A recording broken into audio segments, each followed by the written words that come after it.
Nasa ating linya ngayon si Attorney Sunny Matula, ang Pangulo po ng Federation of Free Workers, para po sa kanila nga pong inilabas na pahayag nito pong grupo na ang kanila pong kapulungan ay binubuo ng iba't ibang mga samahan ng mga employers at maging mga manggagawa. Ang tawag po sa kanilang grupo ay Leaders Forum. Leaders Forum. Sorry. Leaders Forum. I'm sorry, Sunny. Sunny, itong inyong inilabas na statement, paano nabuo ito na nagkaisa pati mga manggagawa at mga employers? Go ahead. Ay, Kuya Teddy at DG Chacha, matagal-tagal na itong aming pinamulan yung tawag nito ay social dialogue with the employers. Gusto kasi ng trade union na hindi masyadong adversarial na ang labor relations sa Pilipinas. Kaya sinimulan natin mga 3 taon na nakaraan na at least mayroong pakikipag-usap sa mga leader ng mga employers, siyempre yung mga leaders ng mga manggagawa. At itong statement namin na inilabas kahapon ay isa sa mga produkto ng social dialogue na yon. Nakikita kasi namin, Kuya Ted at Baby Chacha, na may malaking problema yung ating mga drivers at mga operators na kinakailangan ma-highlight at siyempre mabigyan ng suporta yung merito ng pinaglalaban ng mga drivers at ating mga operators. Kaya nag-adapt kami nitong common statement. Kasama po natin dito yung Employers Confederation of the Philippines, yung Philippine Chamber of Commerce and Industry o PCCI, yung Philippine Export, at syempre yung mga malalaking organisasyon ng mga manggagawa, FFW, TUCP, at Sentro. Okay, sige. So, ang ganito, siguro naman napakinggan mo na ang gobyerno for the end time, nagsabi na no more extension, talagang itutuloy na, at nagbabala pa nga na manghuhuli na ito. Ano ang nakikita niyong danger dito ngayon sa wala ng extension, ito kasing huli, pang-8 na? Ano ang nakikita niyong panganib na ibubunga nito sa kapakanan ng ating mga uri manggagawa at maging dito nga sa sektor na binabanggit nyo na maapektuhan sa PUV modernization?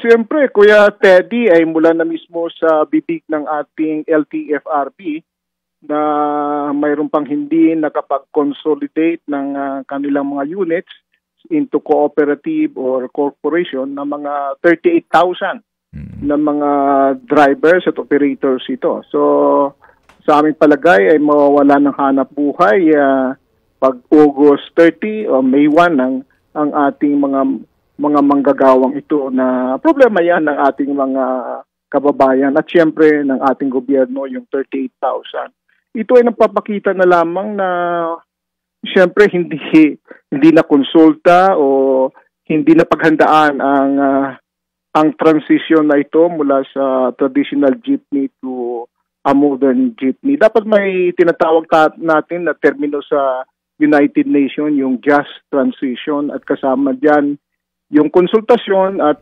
paghahanda na yung mga maapektuhan ay hindi masyadong matamaan sa mga pagbabago na ginagawa ng ating lipunan. So, yung terminology dyan ay no one is left behind.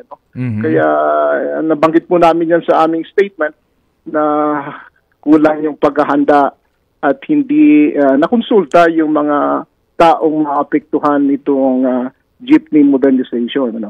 Kaya aming pinapanawagan na yung continued indefinite na suspension ng ating POG modernization, wala naman mawawala sa gobyerno kung indefinite suspension ito, at siyempre ay ma-prevent natin yung pagkakawala ng trabaho sa mga 38,000 na mga workers natin.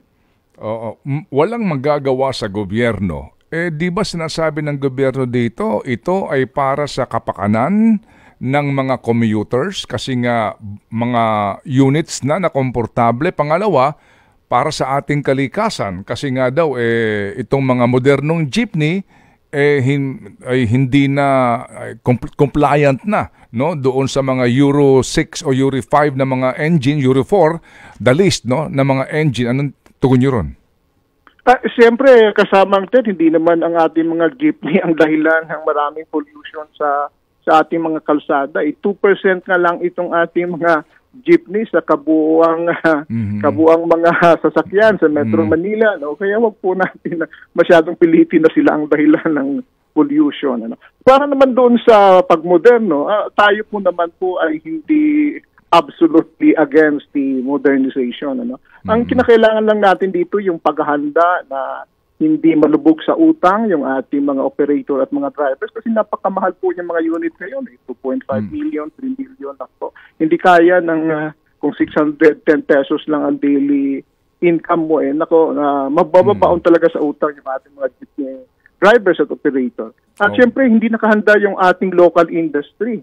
Mga 5,000 lang ata ng isang taon ang maaring i-produce ng Francisco Motors, ng Sarao, ng Almirante o ng ating mga local industry. At ang karamihan talaga na nagbibenepisyo sa units na mabibili ay mula sa foreign na mga supplier natin na palagay ko hindi naman nakahanda. Hindi naman dapat na mangyari sa ating bansa yan. Okay. Sige. So salamat na marami, Atty. Sani, sa iyong panahon.